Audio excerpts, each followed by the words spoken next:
আসসালামু আলাইকুম সুপ্রিয় শ্রোতাবৃন্দ, আশা করি সকলে ভালো আছেন। আজকে আপনাদের একটি ভিন্ন মাত্রার জায়গায় নিয়ে এসেছি। এই জায়গাটির নাম হচ্ছে উদয়ন মোড়, চাঁপাইনবাবগঞ্জ জেলার একটি পুরোপুরি সম্ভ্রান্ত এলাকা এবং বাণিজ্যিক ভাবে এটি একটি ত্রিমুখী স্তরে এই জায়গাটি সবাই এক বাক্যে চিনে থাকেন উদয়ন মোড়।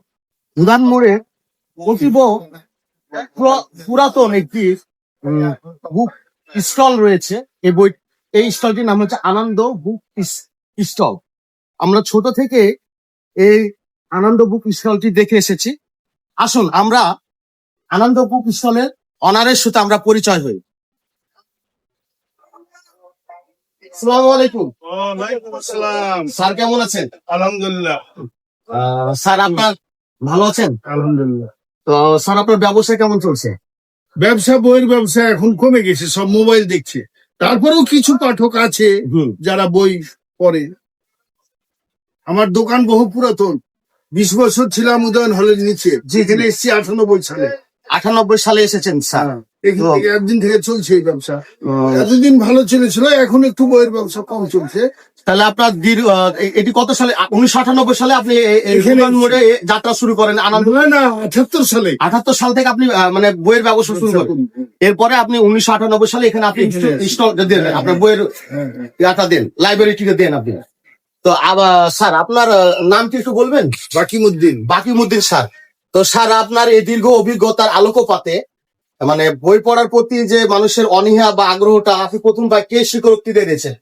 মোবাইল মানে ভার্চুয়াল। ঠিক আছে, টেকনোলজি সময়ে আমরা অনেক ফাস্ট হয়েছি, তবে স্থির জ্ঞান বা চর্চা বা গবেষণার জন্য বই নির্ভরযোগ্য একটি জায়গা। অবশ্যই। আমি কি কথাটা ভুল বললাম? না, অবশ্যই নির্ভরযোগ্য গবেষণা বা স্থিরমূলক জ্ঞান অন্বেষণের জন্য বই একমাত্র অবলম্বন।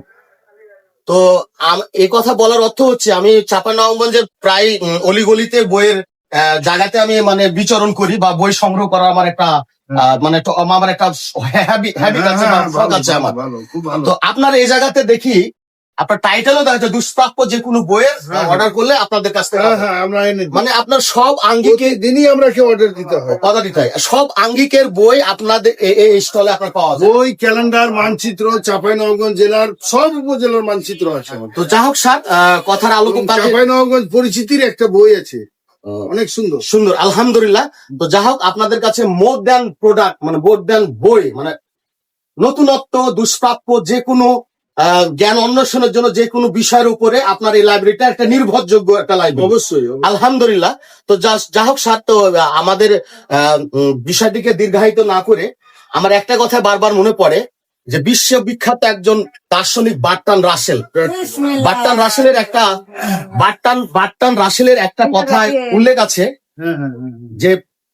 যে বই তারপরে আমাদের প্রমোদ চৌধুরী কি একটা কথা বলেছিলেন যে বই কিনে কেউ কখনো দেউলিয়া হয়। এদিকে বার্ট্রান্ড রাসেলের একটা সহজাত প্রবৃত্তি ছিল, তার বই পড়ার এত নেশা ছিল কারো কাছে বই ধার নিয়েও বইটা তাকে আটকারও দিত না। তার বাসাটা লাইব্রেরি হয়ে গেছিল, এমনকি তার ছাদের উপরে বইয়ের স্তূপ গড়ে উঠেছিল। এখানে লেখক মন্তব্য করছেন এই বিষয়টিকে এভাবে, আমরা আপাতত দৃষ্টিতে বলি যে জিনিসটা নেওয়ার পর ফেরত দিচ্ছে না, কিন্তু এখানে আলোকপাত হচ্ছে যে জ্ঞান অন্বেষণের জন্য ভালো কিছু করার জন্য এটাকে খারাপ দৃষ্টিকোণ থেকে নেওয়ার এটাকে যুক্তি নাই। কারণ ভালো জিনিসের প্রতি তৃষ্ণা বা তৃপ্ততা থাকাটাই হচ্ছে এটা ভালো লক্ষণ আমাদের। তো বার্ট্রান্ড রাসেলের এই কথা দ্বারা বোঝায় যে জাতি যত শিক্ষিত সে জাতি তত প্রযুক্তিতে, উন্নতিতে, সভ্যতায় সবকিছুতে তারা বৈপ্লবিক পরিবর্তন আনতে পারে স্যার। তো স্যার আপনি এই মহৎ উদ্যোগে এখনো আমাদের চাঁপাইনবাবগঞ্জ জেলাতে আপনি আপনার যে লাইব্রেরিটি প্রতিষ্ঠিত করে রেখেছেন, এটা আমাদের জন্য খুবই চাঁপাইনবাবগঞ্জ জেলাবাসীর একটা গর্বের বিষয় যে আপনার কাছে দুষ্প্রাপ্য যে কোনো বই আমরা পেয়ে থাকি। স্যার আপনার লাইব্রেরিটির নাম আবার বলে দেন। আনন্দ বুক স্টল, উদয়ন মোড়, চাঁপাইনবাবগঞ্জ। সবাই তাহলে আসবেন স্যারের কাছে, এই জায়গায় সব ধরনের বই পাওয়া যায়। সব ধরনের বই। অসংখ্য ধন্যবাদ স্যার আপনাকে। ওকে, আসসালামু আলাইকুম। ওয়ালাইকুম আসসালাম।